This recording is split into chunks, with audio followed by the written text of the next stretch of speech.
may kwento rin po akong nais na ibahagi sa inyo. Totoo po itong nangyari. Naganap ito sa probinsya ng nanay ko.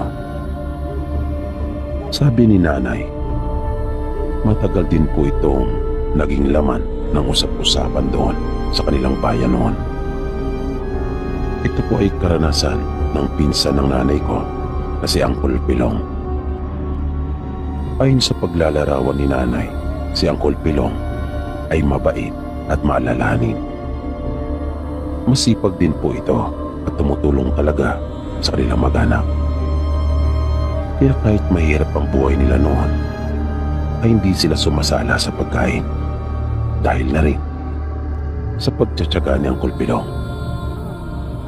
Nang maganap ang trahedyang ito, 20 anyos na sila.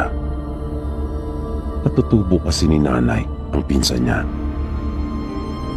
Bukod sa mga gawain sa bukid, ang isa pang pinagkakaabala ng Uncle Pilong noon ay ang pag-uuling at paggawa ng suka mula sa nyug.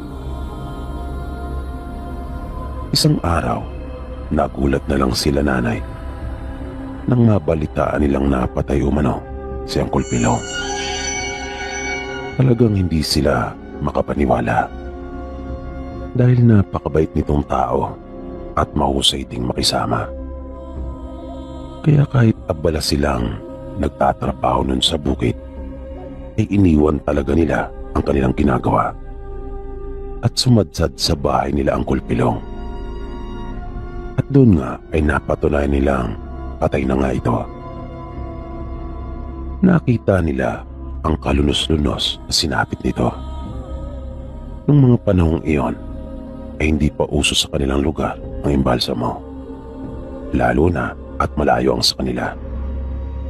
Nasa bulubundukin kasi silang bahagi ng kanilang probinsya. Kung kaya, kapag may namatay ay isang gabi lang ang lamay at kinabukasan ay inililibing na rin kagad. Kwento ni nanay, naabutan pa raw nila ang bangkay ng Uncle Pilong bago pa ito mailagay sa ginawa nilang atol. Wasak ang katawan nito na ang dami niyang mga malalalim na sugat. At sabi pa ng mga kamag-anak nila at ibang mga taong naroon, may mga nawawala itong bahagi ng kanyang laman loob.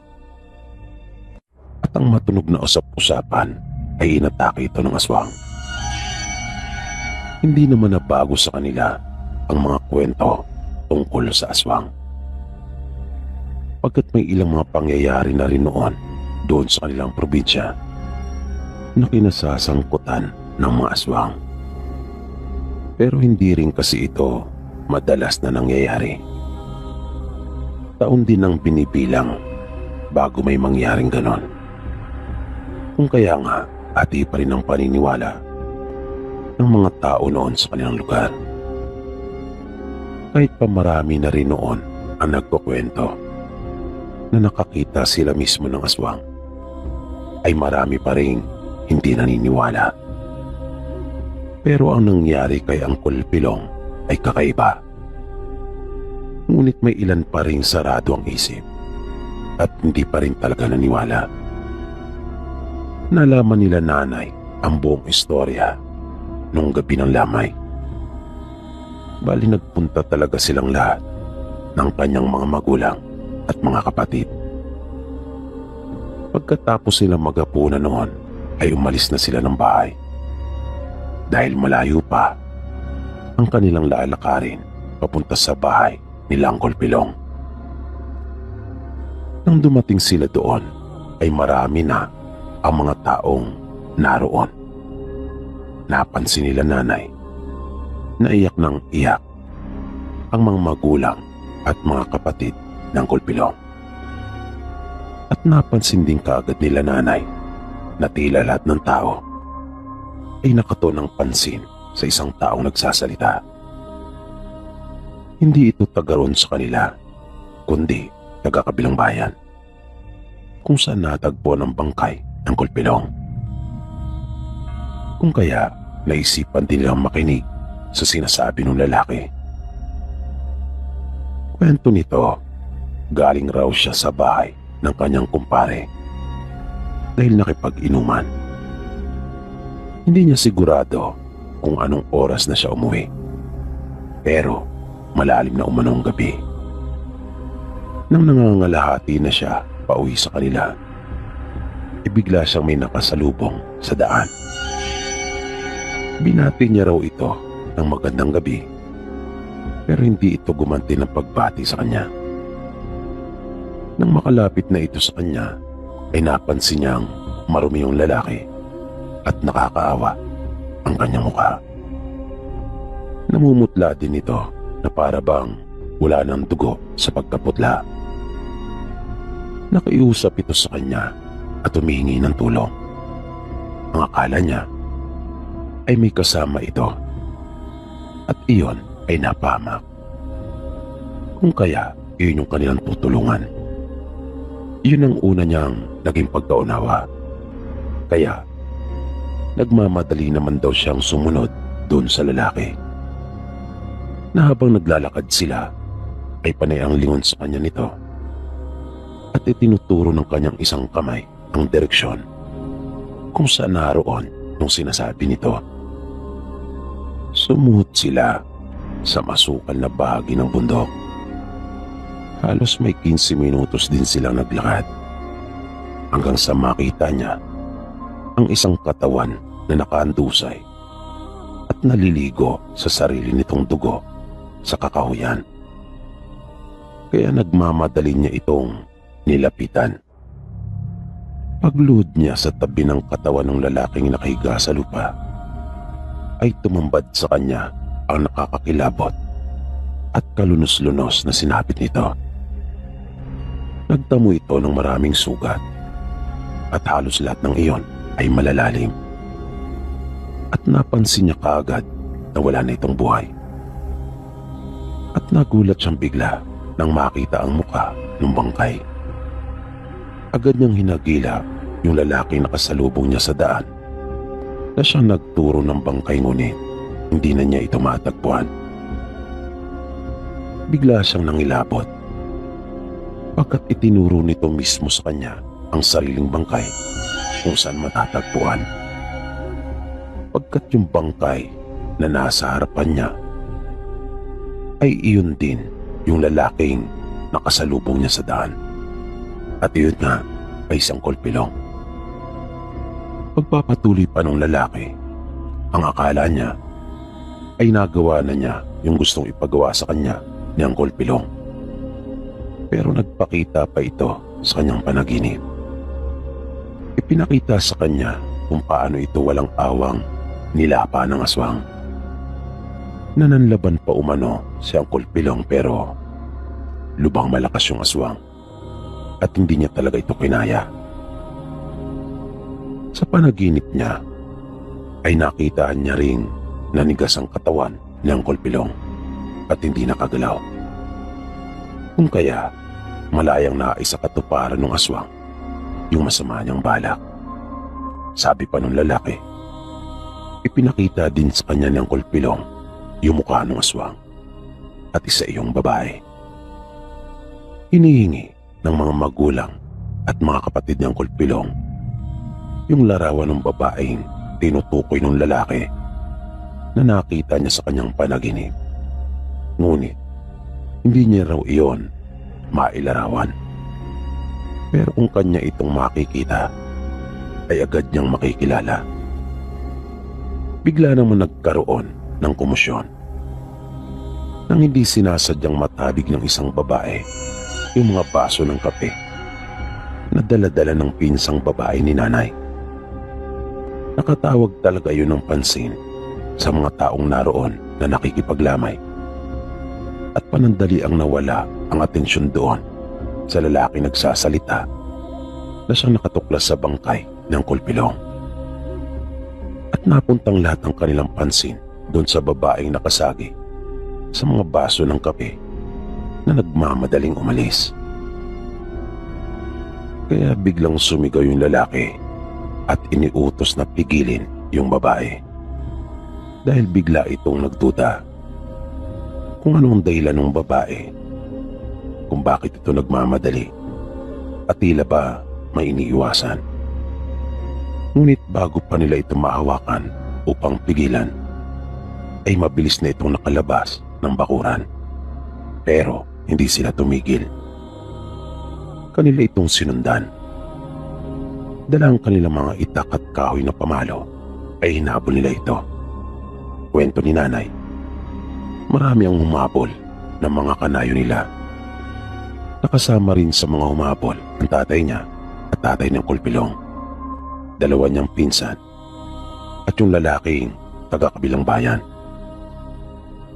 Maya-maya ay nakita nilang bumalik na ang karamihan sa kanila at sinabing hindi na nila naabutan pa yung babae pagkat bigla raw ito naglaho. Pero yung mga malapit na kaanak ng Kulpilong at yung lalaki ay hindi pa rin nakabalik. Hanggang sa nauna nang umuwi sila nanay kasama ang mga kapatid niya sa kanilang bahay. Nang mga madaling araw na ay nagulat sila nanay. Nagising sila nang marinig ang tinig ng kanilang mga magulang. Pagpasok ng mga ito sa bahay ay agad na nanghingi ng kape ang tatay nila. Kung kaya, ipinagtimpla naman ito ni nanay. Habang nagkakape ay kinuwento nito na nahuli nila yung babae.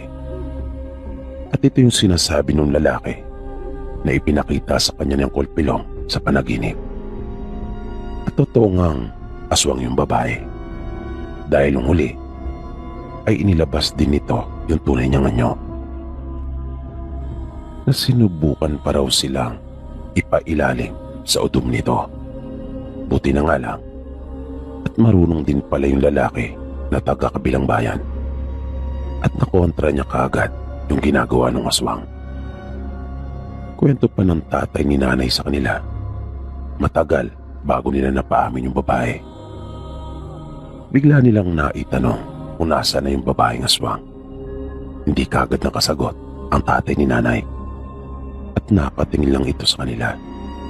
Maya-maya ay sinabi nitong mas mabuti nang hindi nila malaman. Pero nahulaan na nila nanay kung ano ang kanilang ginawa.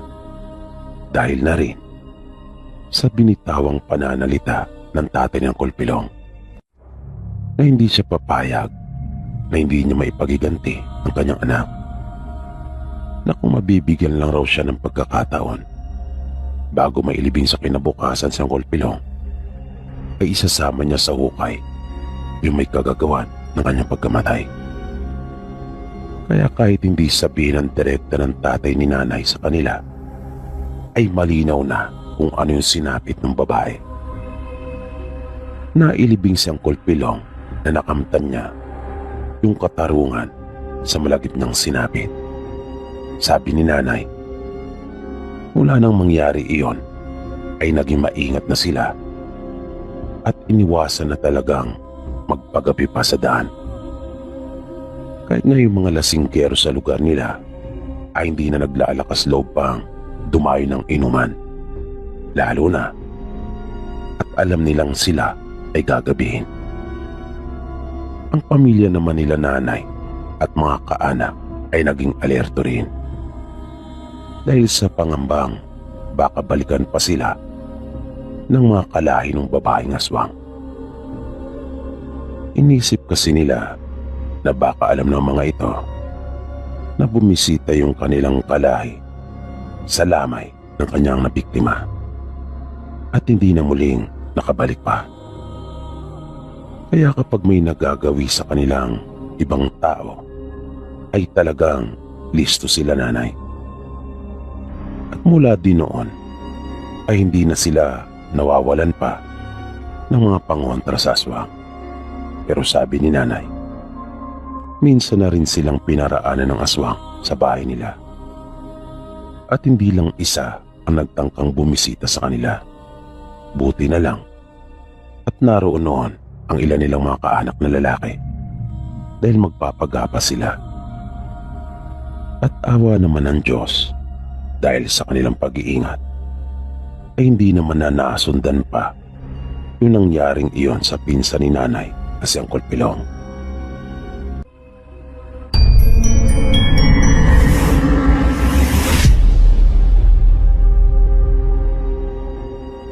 Laking probinsya din po ako. Mayroon po kasing pangyayari sa buhay ko na hindi ko po makakalimutan. At ito po ay naganap noong 15 anyos pa lamang ako. Ang baryo po namin noon ay masaya dahil maraming naninirahan at halos magkakamag-anak lahat at talagang magkakakilala.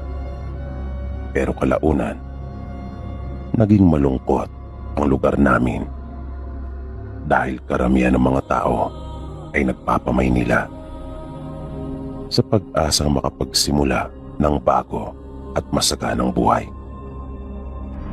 Naging mahirap din kasi ang buhay dun sa amin noon. Kung kaya, napipilitan talaga ang karamihan na lumuwas ng Maynila upang mamasukan. Dahil doon ay kakaunti na lang ang natira at karamihan pa nga ay yung mga matatanda at mga kabataang wala pang kakayang makapagtrabaho. At nawala yung dating sigla ng baryo namin. At nang mas lumala pa ang kahirapan, ay doon na nagsimulang kumalat ang mga nakakatakot na pangyayari sa aming lugar. Isang gabi, habang nakahiga ako kasama yung aking mga kapatid, ay bigla na nagkahulan yung mga alaga naming aso. Pero hindi ko naman iyon masyadong binigyan ng pansin dahil naisip kong baka may nakatawag lang ng pansin ng mga ito kung kaya nagkahulan. Hanggang sa nakatulog na ako. Nang sumunod na araw, nagising ako dahil sa malakas na boses ng tatay namin.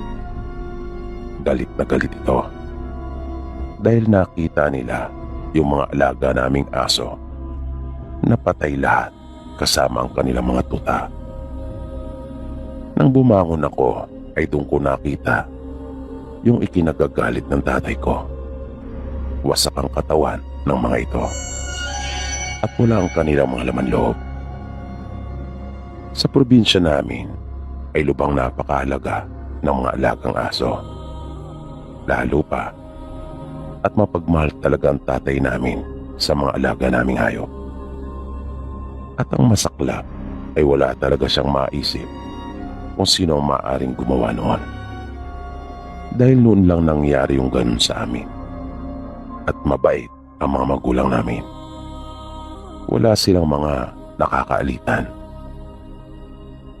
At doon sa baryo namin, kapag may galit ang isang tao, ay talagang sinasabi na kung minsan pa nga ay naghahamunan at nauuwi sa isang duelo. Kapag matindi na talaga yung galit na nararamdaman nila sa isa't isa. Simula ng araw na yon, nang mamatay yung mga alaga naming aso, ay napansin kong biglang nagbago ng ugali ang tatay namin. Laging mainit ang ulo niya at hindi na siya palakibo. Isang araw, nang papauwi ako galing sa paaralan, ay may napansin akong bakas ng dugo na nasa sanga at mga dahon sa may gilid ng daan. Kaya nagtaka ako kung bakit may dugo doon. At napaisip ako kung iyon ba ay sa tao. Pero hindi ko na sana iyon papansinin pa. Kaso paglakad kong muli, ay may nakita pa akong bakas ng mga dugo. At mas marami iyon kaysa sa una kong nakita. Kung kaya, nakaramdam na ako ng kaba. Pero kahit may kaunti akong takot na nararamdaman sa dibdib, ay nangibabaw pa rin sa akin yung pagnanais ko na matuklasan kung ano ba talaga ang nangyari. Kaya may dugo doon. Kaya sinundan ko yung mga bakas. Sa patuloy kong paglalakad at paghawi sa mga makapal na halamang naroon, ay bigla akong may nakitang damit na pang-itaas. Isa iyong t-shirt. Pero hindi iyon pamilyar sa akin. Kaya mas lalo pang bumilis yung pagtibok ng puso ko. Dahil ang naglalaro na sa aking isipan noong mga oras na iyon ay tao ang masusumpungan ko at kanya yung mga bakas ng dugo na aking nakita. Kung ano-ano na ang pumapasok sa aking isipan noong mga sandaling iyon. Naisip kong baka may bangkay na nakahandusay doon at tadtad ng saksak. Naisip ko rin na baka mayroong pinatay na babae matapos gasain. At dahil sa mga bagay na yon, kung kaya, mas lalo pa ako naintriga na tuklasin kung ano yon. Kahit pa nagtatayuan na yung mga balahibo ko sa katawan dahil na rin sa takot. Maingat akong nagpatuloy sa paglalakad. Sa bawat paghawi din ng mga dahon at sanga ay naging maraan ako. At nang mapatingin ako sa aking dinaraanan, ay napansin kong mas parami pa ng parami ang mga nagkalat na dugo. Nang iba pa nga sa mga ito ay sariwa pa. Hindi ako tumigil. Dahan-dahan ako nagpatuloy. Nang biglang nakarinig ako ng mga pagkaluskos. Nang una mo talagang maiisip ay mayroon pang ibang naroon maliban sa akin ng mga sandaling iyon. At tila ba nagmamadali itong makaalis. Naisip ko kaagad na maaaring naramdaman nito yung pagdating ko. Gusto ko sanang bilisan para malaman kung sino iyon. Pero nag-alinlangan din ako. Nagdalawang isip ako dahil na rin sa takot. Nag-alala kasi ako na baka may hawak itong patalim o anumang armas. At kapag nakita ko siya, ay ako naman ang kanyang pagbalingan. Kaya minabuti ko na lang noon na tumigil. Huminto ako sa paglakad at naupong sandali. Nakiramdam ako. Nang wala na akong naririnig na may kumikilos pa, ay saka ako tumayo at nagpatuloy. Pinuntahan ko yung dako kung saan ko narinig yung mga pagkaluskos na iyon. At laking gulat ko nang bumulaga sa akin ang mga patay na manok. Kahit paano ay nakahinga ako ng maluwag pagkat hindi iyon ng katulad ng mga iniisip ko. Pero mayroon pa rin akong pag-aalala dahil ang paraan ng pagkakapatay sa mga manok ay nakakatulad ng ginawa sa mga alaga naming aso. Umuwi ako noon sa bahay namin na patuloy ko pa rin iniisip kung sino o ano ang gumagawa noon sa mga hayop. Una kong nasaksiyan ay mga alaga naming aso. Pagkatapos ng mga pagkakataong iyon naman ay yung mga manok. Yung pag-aalala at isipin ko na iyon ay hindi naman nakalampas sa mga mata ng nanay ko. Kaya nagulat na lang ako nang kanya kong biglang tanungin kung ano raw ang malalim na iniisip ko. May gumugulo raw ba sa isipan ko? Hindi kaagad ako nakasagot. Sandali ko pang pinag-isipan muna yung mga sasabihin ko kay nanay. Pagkat ayaw ko siyang mag-alala. Lalo pa nga't hindi maganda ang kalagayan nito. Mahina kasi ang puso ni nanay. Mula bata pa ako, ay iniinda na niya ang karamdaman niyang iyon pagdating sa kanyang kalusugan. Kaya ang tanging isinagot ko na lang sa tanong niya ay yung tungkol sa pag-aaral ko. Yun na lang ang tangi kong naisip na idahilan. Sa ganung paraan, ay hindi na siya masyadong mag-aalala pa at hindi maapektuhan ang kanyang kalusugan. Matapos kong sabihin na ang iniisip ko lang ay yung tungkol sa bagong project namin, ay nawala na ang pag-aalala sa kanyang muka at tumango lang ito. Lumipas ang may 3 araw na walang nangyaring kakaiba. Kaya kahit papaano ay napanatag na ako. At unti-unti ko na sanang nakakalimutan yung mga nasaksihan ko. Pero bigla ko namang nakita ang tatay ko nang hindi sinasadya nang pauwi na ako mula sa paaralan. Nagtaka pa ako kung bakit siya naroon sa may kakahuyan. Nakamataan ko siya na nasa may gawing itaas ng burol. Agad akong yumuko upang hindi niya ako makita. Dahan-dahan akong lumapit upang tiyakin kung siya nga iyon. At hindi nga ako nagkamali. Pero ano ang kanyang ginagawa doon?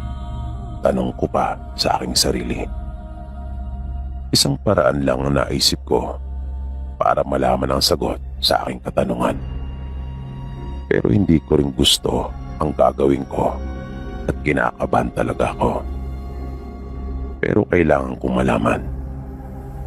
Kaya mas lumapit pa ako at akin siyang sinundan. Hanggang sa bigla siyang nawala at hindi ko na nakita pa. Kaya napaisip ako kung saan siya sumuot. Di nagtagal ay may narinig akong boses na para bang humihingal at para bang punong-puno ng pananabik. Sinundan ko yung tinig na aking naririnig. Nang hawiin ko yung makapal na dahong naroon, ay nagulat talaga ako. Pagkat naabutan ko si tatay na nilalantakan na yung manok na buhay. Para siyang gutom na akala mo ay mauubusan at talagang nagmamadali. Nakita ko pang walang tigil na pumapatak yung dugo ng kaawa-awang manok sa lupa. At humalo na yung lansa noon sa hangin. Hindi talaga makapaniwala sa akin na tuklasan. Pero paano nangyari iyon? Naisip ko, bakit nagkaganon ang tatay namin? Hindi ko alam kung paano ako nakarating ng bahay.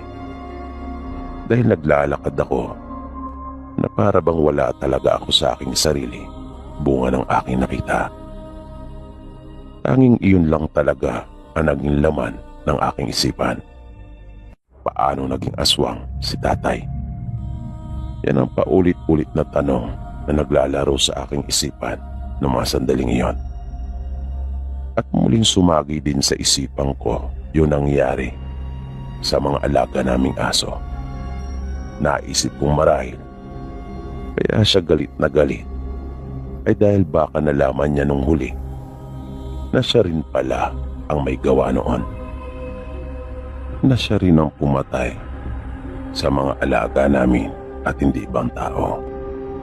Na marahil ay nakaramdam siya ng matinding awa sa mga alaga namin dahil mahal na mahal niya ang mga iyon. Dahil doon ay naisip ko rin na baka nawawala si tatay sa kanyang sarili sa tuwing siya ay susumpungin ng kanyang pagkaaswang. Na baka hindi niya talaga alam ang kanyang ginagawa.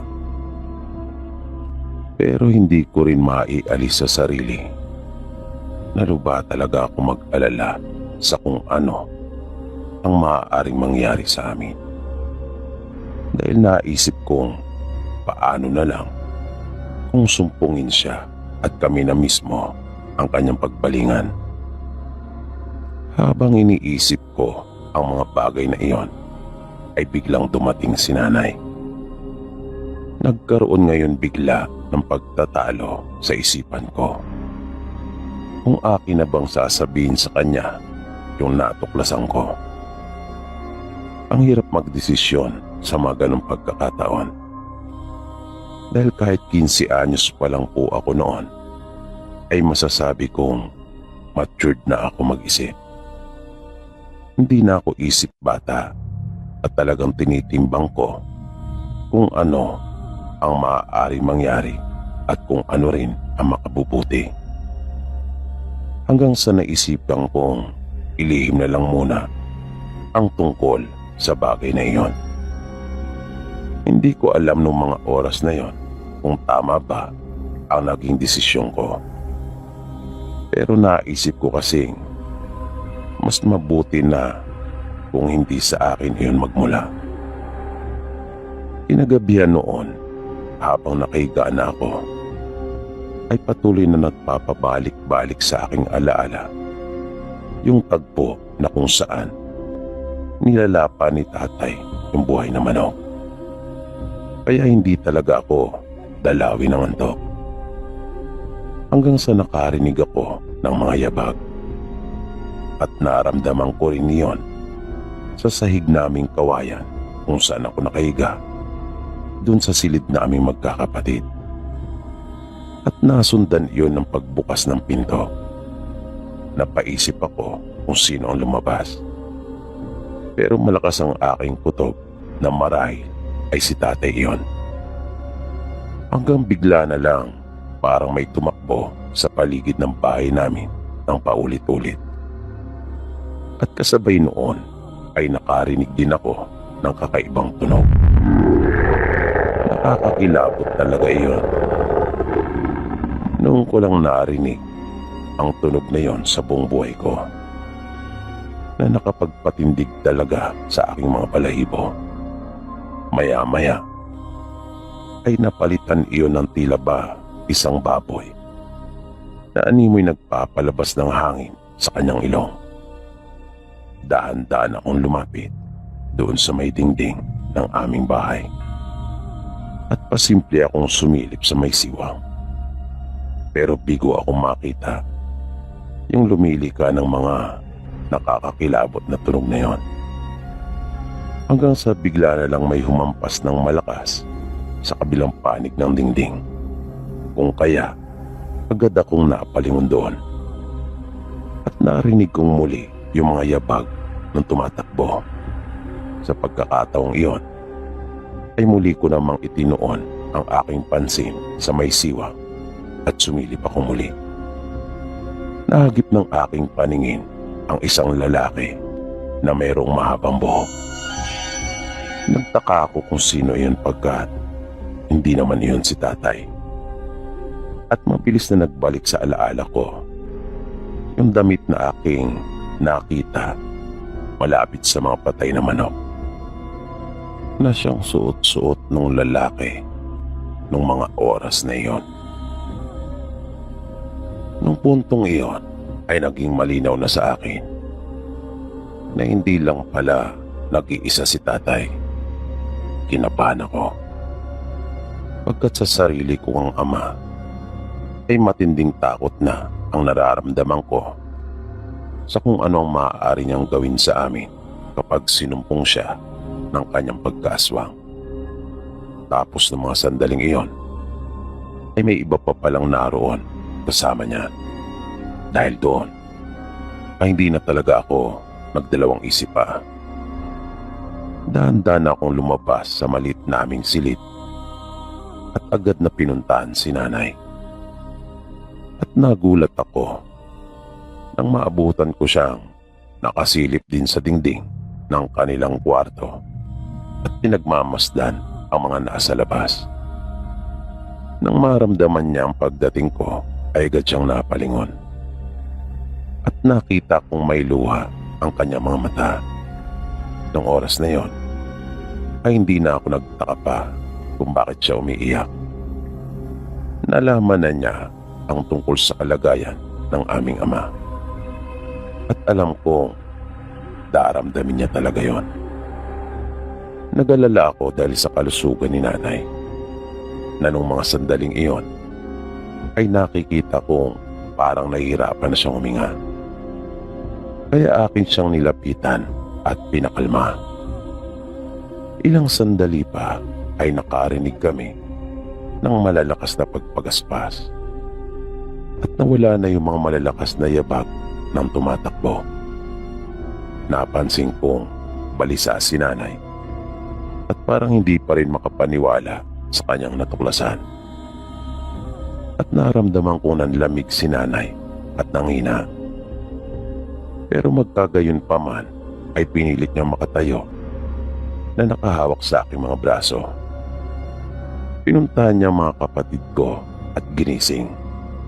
Hindi naman ako nagtanong pa kay nanay kung ano ang nasa isip niya.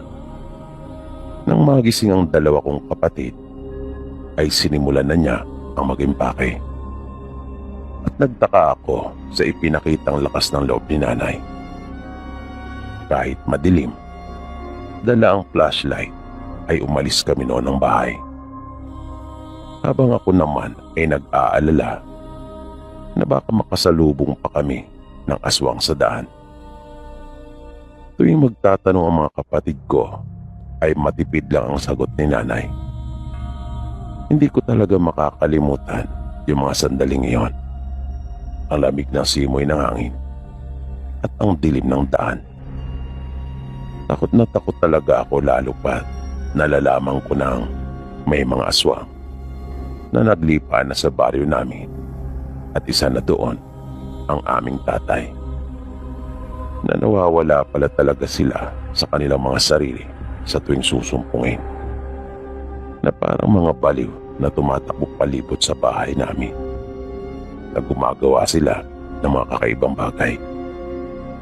Nakahinga lang talaga ako ng maluwag nang marating na namin ang bahay ng mga magulang ni nanay.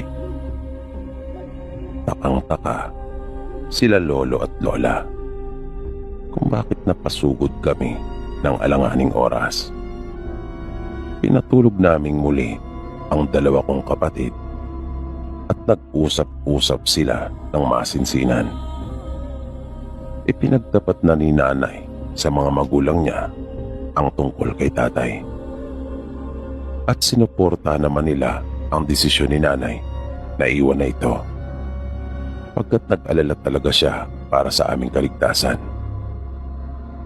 Binigyan kami nila lolo at lola ng pera upang makaluwas ng Maynila. Nakituloy kami noon sa panganay na kapatid ni nanay. At yan ang dahilan kung bakit dito na rin ako namuhay sa Maynila. Dito na ako nakapag-asawa at nagkaroon ng sariling pamilya. Hindi ko na muling nakita pa ang tatay namin mula noon. Pero makaraan ng ilang taon, pagkatapos naming umalis ng probinsya, ay may nakarating sa aming mga balita na sunod-sunod na ang mga nangyayaring patayan doon sa baryo namin. At nung huli, ay nag-asawa na ng panibago ang tatay namin. At doon na nanirahan sa lugar ng babae na ang sabi ng mga kamag-anak ni nanay ay may lahi din umanong aswang. Si nanay naman ay hindi na muling nag-asawa pa. Hanggang ngayon ay palaisipan pa rin talaga sa akin at maging sa mga kapatid ko kung paano naging aswang ang tatay namin. Hinala nila nanay ay baka nahawaan lang ito dahil matagal din sila nagsama ni tatay, 16 na taon din. Pero wala naman siyang matandaang nagpakita ito ng mga senyales ng pagiging aswang, kundi nung huli lang.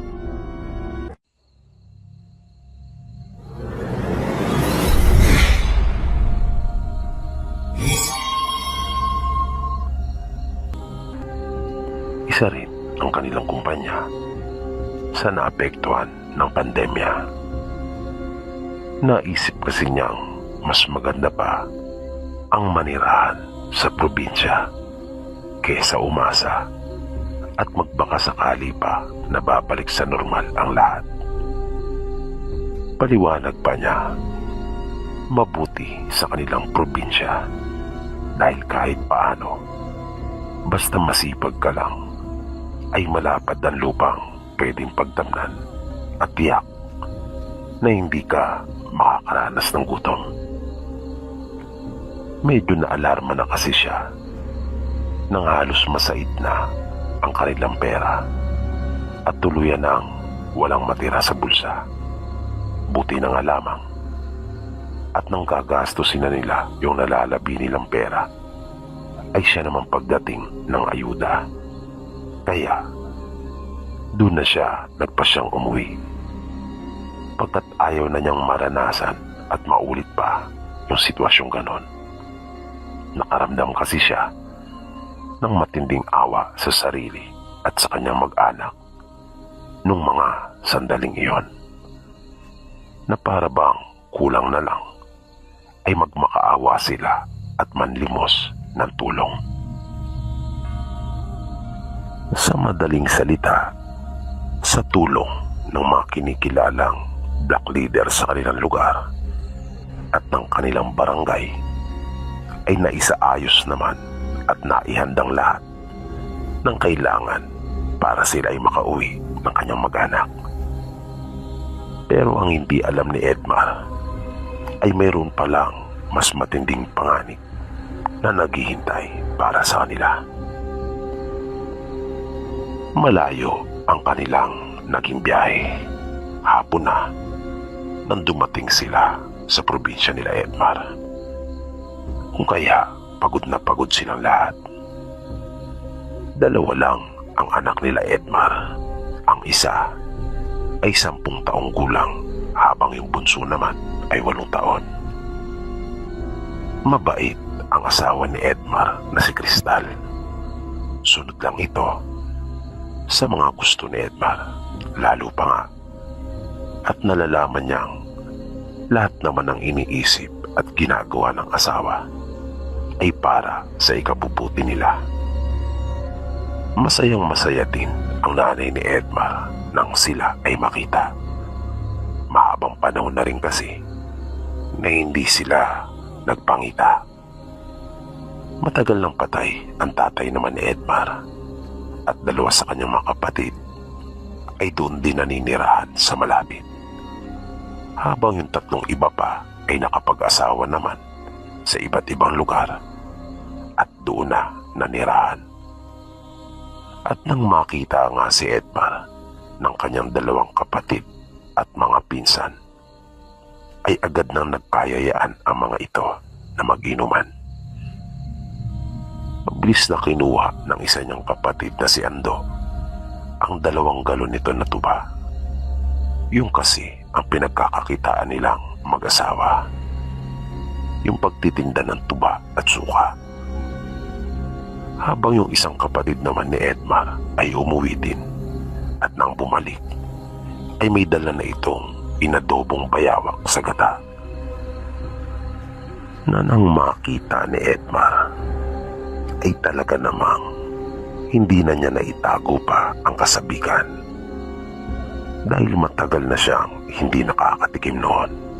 Lalo pa nga at nagmamantika iyon dahil sa pinatuyo ang paraan ng pagkakaluto.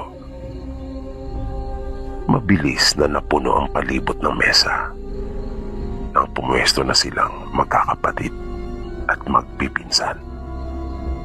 Napuno din ng malalakas na tawanan at kwentuhan ang bahay ng kanilang inang si Aling Miding. Pero wala namang problema kahit magsisigaw pa nga sila dahil sa bundok talaga ang lugar nila Edmar. Magkakalayo ang mga bahay na ang pinakamalapit nga ay yung bahay ng 2 niyang kapatid. Pero halos may 200 metro din siguro ang layo nito. Ang bayan naman sa kanila ay malayo din. Kung lalakarin ay halos 3 oras. Maaari ka namang sumakay ng jeep na may oras ang pagbiyahe, pero bago ka makarating sa pinaka-highway ay malayo din ang lalakarin mo. Pero humanga si Edmar dahil sa mayroon ng kuryente.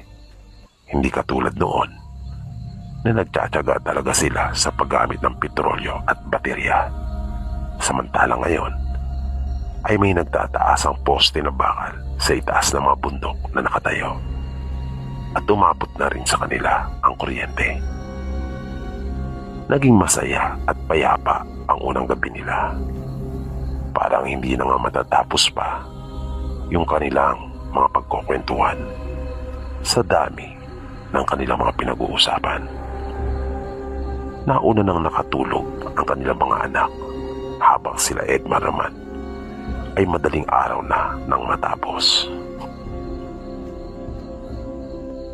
Nang sumunod na araw ay doon na nagsimula yung masamang karanasan nilang mag-anak. Magtatanghali noon nang maiwan sila sa bahay pagkat may pinuntahan yung ina ni Edmar. Nakauwi na rin noon yung kanyang mga kapatid at pinsan, kung kaya sila na lamang pamilya ang naiwan noon. Kasalukuyan nung naghahanda ng pananghalian si Cristal, nagkusa na siya at nakialam na sa mga kagamitang nasa kusina dahil hindi niya alam kung anong oras pa makakauwi ang kanyang biyanan. Si Edmar naman ay nasa may bakuran at naisipang magsibak ng kahoy nang bigla na lang nagsisigaw ang kanilang mga anak na nasa loob ng kwarto. Mabilis na tumakbo si Edmar papasok ng bahay. Gayon din ang kanyang asawa dahil noon lang nila narinig na sumigaw ng ganon ang kanilang mga anak. Kinabahan nga kaagad si Edmar dahil halata sa tinig ng kanilang dalawang anak yung matinding takot. Nang nasa may pinakapintuan na si Edmar ng silid, ay nabigla talaga siya. Nang makita niya ang kanyang mag-ina na para bang nakikipaghilaan sa isang nilalang na hindi naman nila nakikita. Pilit na hinihila ng kanyang mag-ina yung kanilang bunso. Nabagya pa ngang nakaangat sa kawayan na sahig. Natigil lamang iyon nang pumasok na ng tuluyan ng silid si Edmar at takmang tutulong. Para bang biglang binitiwan ang bunso nilang anak nung nilalang, kung kaya bumagsak ang kanyang mag-ina sa sahig nang kanila itong hilaing minsan pa. Mabilis na nilapitan ni Edmar ang kanyang mag-iina at tinulungang makatayo. Yung dalawa naman nilang anak ay wala nang tigil noon sa kaiiyak. Pati ang kanyang asawang si Cristal ay maluha-luha na rin at parang hindi pa makapaniwala na nangyari ang mga bagay na iyon. Dahil pag-aamin pa nito kay Edmar, noon lamang siya nakaranas ng ganon sa buong buhay niya. Wala talaga silang ideya ng mga oras na iyon kung ano o sino ang may gawa noon. Hanggang sa dumating na si Aling Miding at takip silim na ng mga oras na iyon. Agad na nagkwento ang mga bata sa kanilang lola tungkol sa nangyari. Nabagaman nag-alala ito dahil sa kanyang mga narinig, ay may napansin si Edmar at Cristal na para bang hindi na nabigla pa ang matanda. Na tila ba may nalalaman siya tungkol doon sa nilalang na iyon, kung ano man iyon. Pagkat wala pa talaga silang anumang ideya tungkol sa umatake sa kanila.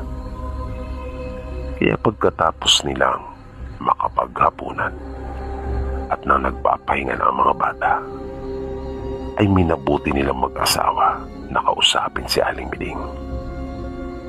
Hindi naman na nagpaligoy-ligoy pa ang ina ni Edmar at sinabing aswang umano ang umatake sa kanila. Hindi na raw siya nabigla pa o kaya ay nagtaka, sapagkat may ilang buwan na rin umano na gumagala ang aswang sa kanilang lugar at marahil ay nakaabot sa kaalaman nito ang tungkol sa kanilang pagdating Kung kaya, sumubok itong bumisita. Pagpapatuloy pa ni Aling Miding, ay mayroon na raw silang pinaghihinalaan ukol sa kung sino ang aswang na gumagala sa kanilang nayon. Ngunit gusto daw nilang makasigurong talaga, dahil kung hindi, ay baka mapahamak sila o di kaya naman ang pinakamagaan na maaari nilang masadlakan ay kulungan. Dahil marereklamo talaga sila kapag hindi nila mapatunayan ang kanilang aligasyon.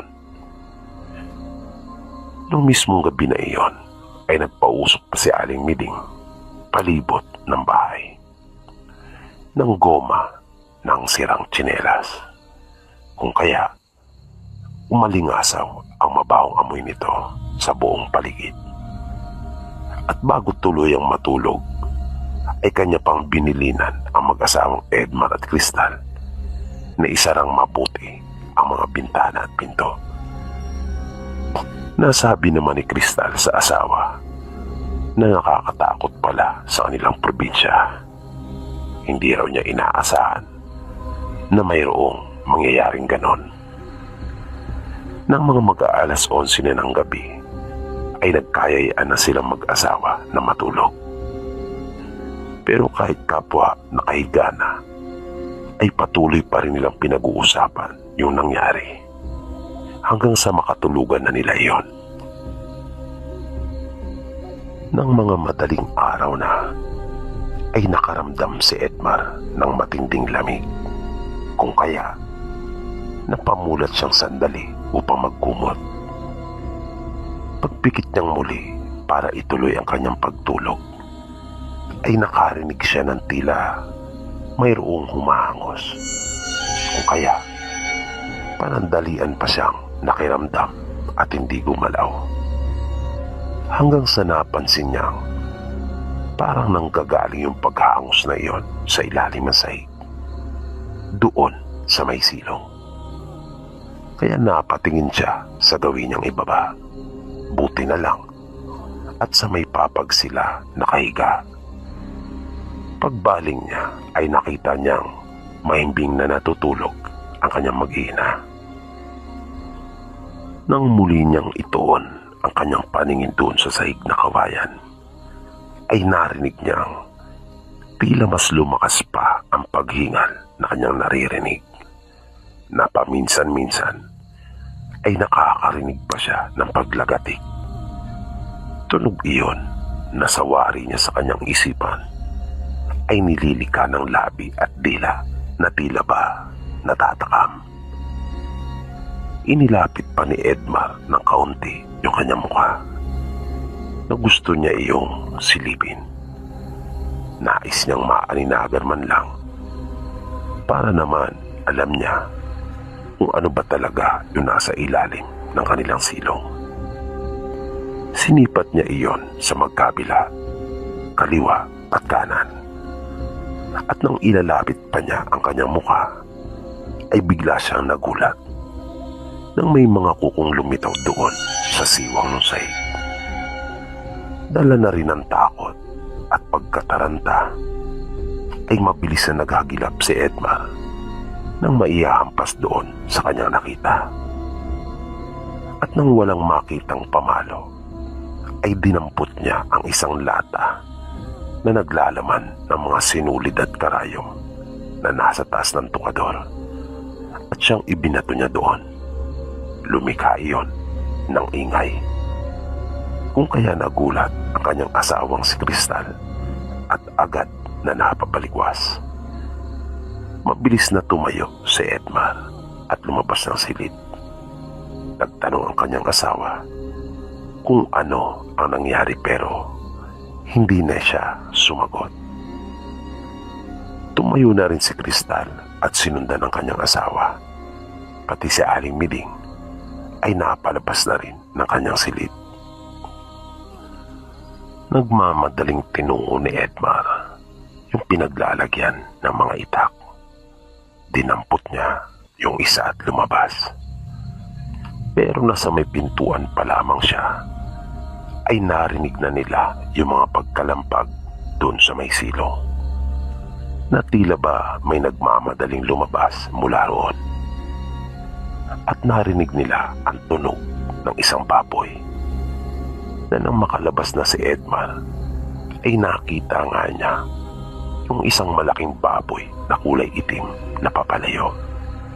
Nagtaka siya pagkat wala naman siyang narinig na baboy kanina, kundi malakas na paghingal. At iba yung mga kukong kanyang nakita. Hindi magagawang kumapit sa kawayan na sahig ng isang baboy, naisipan ni Edmar. Kaya malakas ang kutob niyang may nagtatangka talaga sa kanyang pamilya. May umaaswang sa kanila. At nang makausap nga niya ang inang si Aling Miding, ay ganun din ang paniniwala nito. Ayon pa kay Edmar, naulit pa ang mga pagpaparamdam na iyon sa kanila noong aswang. May pagkakataon pa nga na nagkasakit ang bunso nilang anak. Buti na nga lang rin at naagapan. Kung kaya gumaling din ito. Natigil lang ang mga panggagambalang iyon at masamang tangka sa kanyang mag-iina nang magpasya na silang magtayo ng bahay malapit doon sa kalsada. Isinama na rin nila ang kanyang inang si Aling Miding. Bumibisita lamang sila doon sa luma nilang bahay dahil sa tinamnan nila iyon ng sari-saring pananim.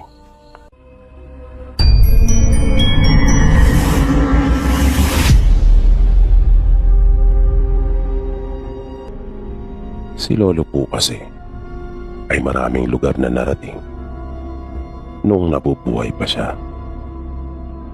Hindi rin kasi maganda ang kanya naging pamumuhay.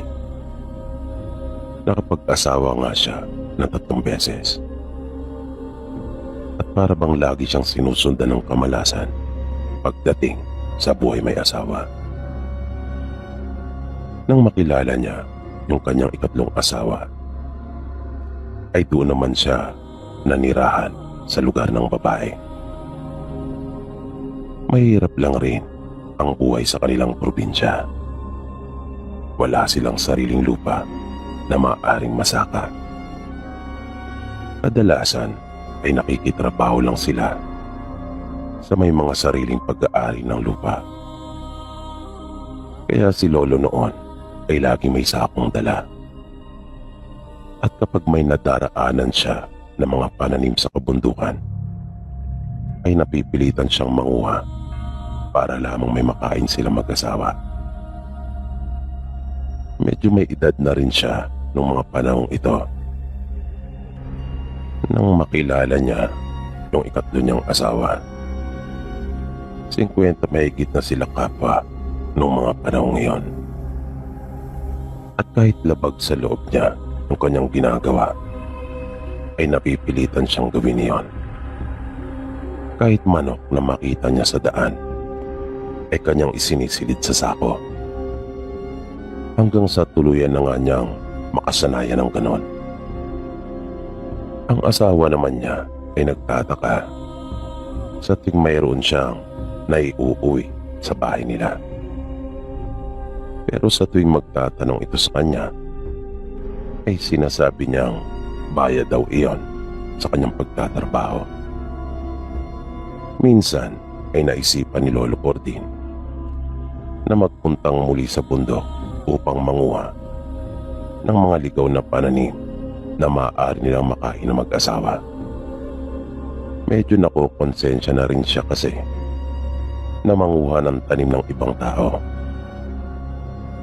Naisipan rin niyang gumawa ng mga patibong para sa mga hayop. Mas mainam na yung ganon kesa magnakaw siya. Pero yung bundok na napili niyang puntahan ay hindi pa niya narating kahit minsan. Naisip niyang doon magpunta dahil sa tingin niya ay marami pang mga hayop na naninirahan doon. Pagkat malawak ang kagubatan na naroon at kitang-kita iyon mula sa malayo. na halatang hindi talaga napupuntahan lagi ng mga tao. Nang marating niya ang makapal na kagubatang iyon sa itaas ng bundok, ay namangha talaga ng panandalian si Lolo Pording dahil sa kanyang mga nakita. Naglalakihan ang mga punong naroon na halos lahat ng mga iyon ay napupuluputan ng mga malalaking baging at napakadilim sa lugar na iyon. Dahil na rin sa mayayabong na dahon ng mga puno, nakakaunti lang ang silahis ng araw na tumatagos doon. Sinimulan na ni Lolo Porting maglagay ng mga patibong para sa mga naninirang hayop na naroon. Nakapaglagay din siya ng ilang piraso sa iba't ibang parte ng gubat. Matapos iyon, ay sinimulan na rin niya ang maghanap ng mga ligaw na halamang ugat na maaari niyang may uwi sa kanila para makain. At hindi naman siya nahirapang makakita. Pero habang nagbubungkal na siya, ay bigla naman siyang nakarinig ng mga boses sa di kalayuan. Kaya natigilan siyang sandali at nakiramdam. Napansin niyang habang tumatagal ay papalakas ng papalakas ang tinig ng mga ito. Naisip niyang papunta sila sa kanyang direksyon. Mabilis na tumayo si Lolo Pording at nagtago. Naisip niyang lumipat na lang ng ibang lugar. At hindi naman siya nabigo sa nilipatang bahagi ng kagubatan, pagkat nagkalat ang mga halamang ugat doon tulad ng mga kamote at singkamas. Nangangalahati na ang laman ng kanyang sako, ay ayaw pa rin niyang tumigil. Sinamantala niya ang pagkakataon dahil naisip niyang maraming araw din nilang mapapakinabangang mag-asawa ang mga iyon. Hindi na niya alintana kung saang panig na siya ng kagubatan dapat pat. Ang tangi lang niyang binibigyan ng pansin ay yung mga halamang ugat na iyon, dahil ilang hakbang lamang ang pagitan ng mga ito. Kaya matapos niyang mabungkal ang isa, ay lilipat naman siya doon sa isa pa. Nalibang na ng gusto si Lolo Pording. Masayang masaya siya sa dami ng pagkaing naroon sa gubat. At nang siya ay makaramdam ng gutom, ay huminto lamang siyang sandali at tinikman ang ilan sa mga nabungkal niya. Iyon na ang kanyang naging pananghalian. Nag-ihaw siya sa gitna ng kagubatan. At nang mapuno na ang sikmura, ay nagpatuloy siyang muli. Maya-maya, ay bigla siyang may nakitang mga bahay at narinig din niyang masaya silang nagkakaingay. Masaya sila nagtatawanan at nagsisigawan. Dahil sa kanyang pagtataka, ay mas lumapit pa si Lolo Pording. Hindi niya inaasahang mayroon palang mga nakatira doon. Sa kanyang paglapit, ay napansin niyang abala ang mga tao. Kanya-kanya sila ng mga ginagawa. Mayroon silang idinaraos na okasyon. Agad na naisip ni Lolo Pording. Kapansin-pansin din yung mga palamuting nakabitin sa mga puno. Bagaman kakaibang mga iyon, ay mas lalong lumakas ang hinala niya. May nagaganap ng pagdiriwang. Kaya dahan-dahan pa siyang lumapit. Nais niyang makabahagi sa nagaganap na kasiyahan. Nagkaroon din siya ng interes na malaman kung ano kaya ang mga pagkaing kanilang inihanda.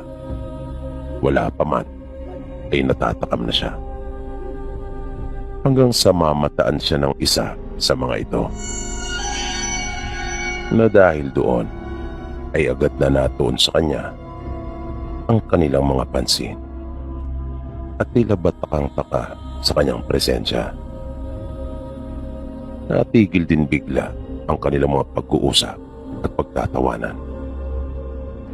Nagmagandang araw siya sa kanila at sinabing siya ay makikiraan lang. Dagdag pa niya, hindi niya sinasadyang mapadaan sa kanilang lugar at makaabala sa idinaraos nilang kasiyahan. Bigla namang tumalikod bahagya ang isang lalaki at tila ba tiningnan ang kanyang mga kasama. At nang muli itong humarap sa kanya, ay sinabi nitong wala siyang dapat na ikabala. At kung nais pangaraw ni Lolo Portin, ay kanya silang saluhan sa kanilang pagdiriwang. Bagay na kanya namang ikinatuwa. Pagkat iyon naman talaga ang pakay at hinihintay niya na siya ay imbitahin ng mga ito.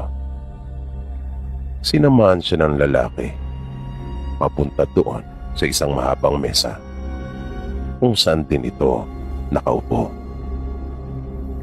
Nanlaki ang mga mata ni Lolo Portin nang kanyang makita ang napakaraming pagkain na naroon. Pinaupo siya ng lalaki at inaya na siya nitong kumain. Wala namang sinayang pang sandali si Lolo Portin. Agad siyang kumuha ng mga putahing naroon at pinuno ang kanyang pinggan. Nang mapalingon siya, ay nakita niyang patuloy pa rin nagkakatay ang mga ito. Kung kaya naisip niyang marahil ay isa talagang malaking pagdiriwang ang kanilang itinaraos. Sa kasabikan niya sa mga pagkaing naroon, ay hindi na niya napansin pa ang mga katabi sa mesang naroon din at kumakain. Sinulit niya talaga yung pagkakataong iyon.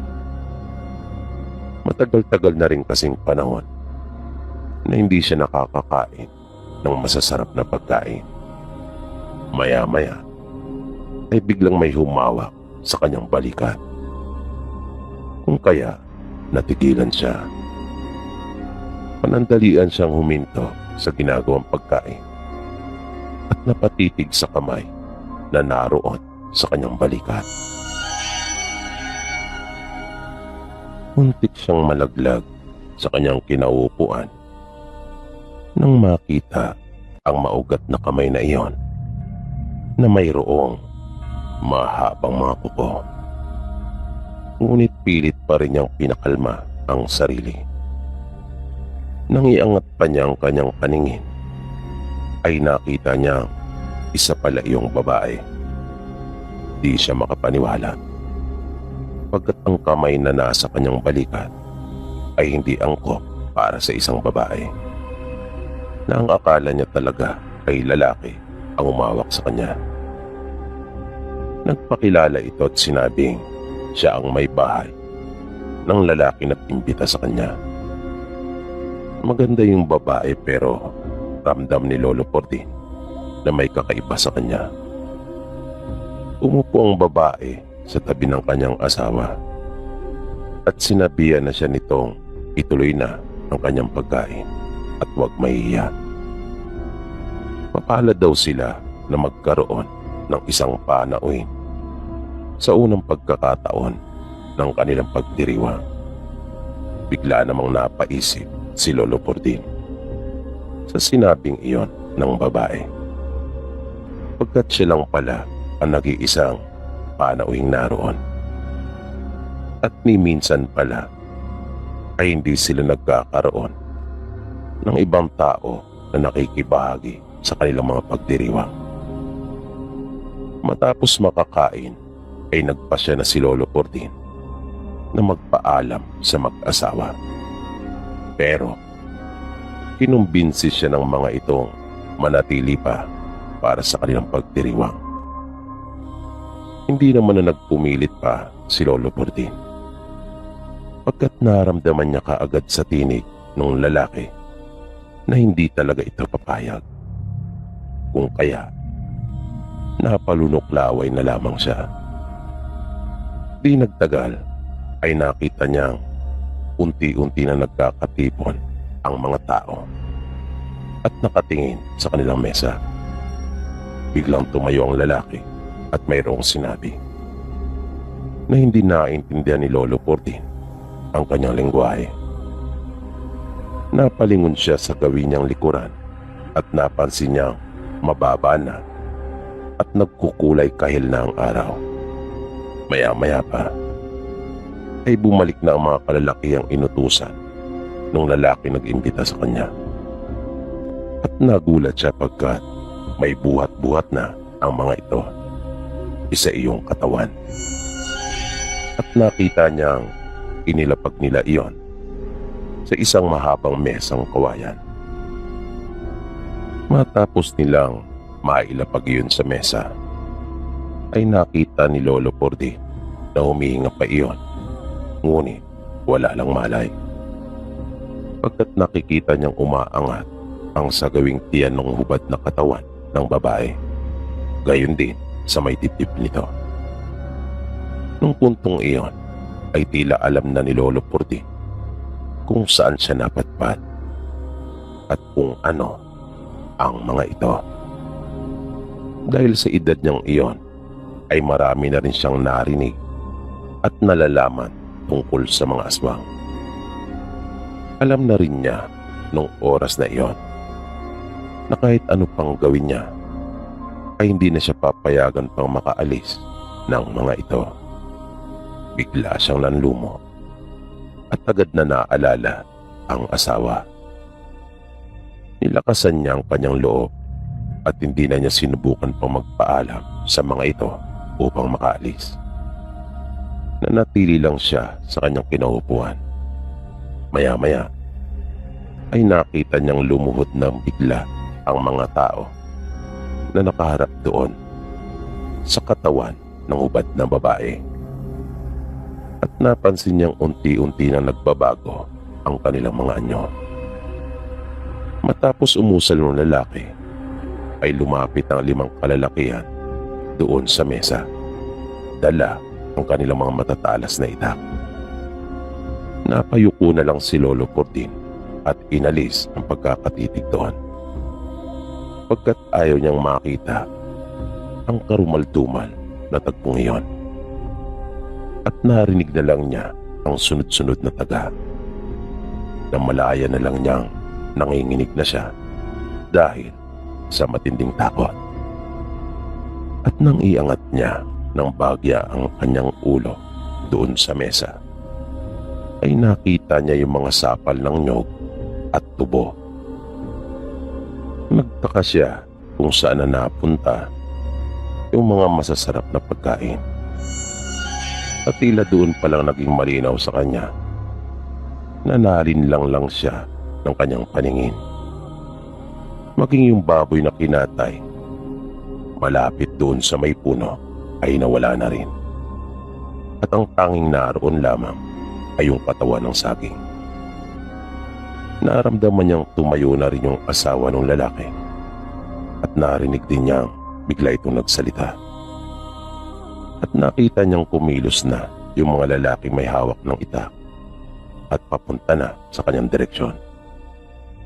Nagmamadali niyang tinukot ang halamang pinolekta niya na nasa kanyang bulsa. At nang mailabas, ay kaagad niya iyong isinubo. Hindi na siya nagdalawang isip pa na kainin iyon. Pagkat mas gugustuhin pa niyang mamatay na lang kaysa makatay ng mga ito at lapain. At bigla niyang naramdamang na manhid ang buo niyang katawan. Matapos na niyang lunukin ang nakakalasong halaman na iyon. At bumula ang kanyang bibig at bumagsak siya sa lupa. Ang huli niyang natatandaan ay yung tinig ng mag-asawa at ng mga lalaki na nagulat sa kanyang ginawa. At tila ba nanghihinayang ang mga ito at nais pa siyang isalba. Biglang naramdaman ni Lolo Portin yung lamig sa kanyang katawan dulot ng tubig. Naririnig rin niya yung masayang tunog ng agos nito. Nang imulat niya ang kanyang mga mata, ay nasilaw pa siya sa matinding sikat ng araw. Wala siyang kaalam-alam kung anong oras na ng mga sandaling iyon. Naramdaman niyang masakit ang kanyang katawan.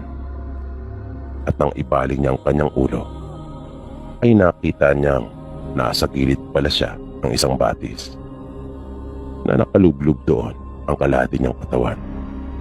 Hindi siya makapaniwala na buhay pa siya.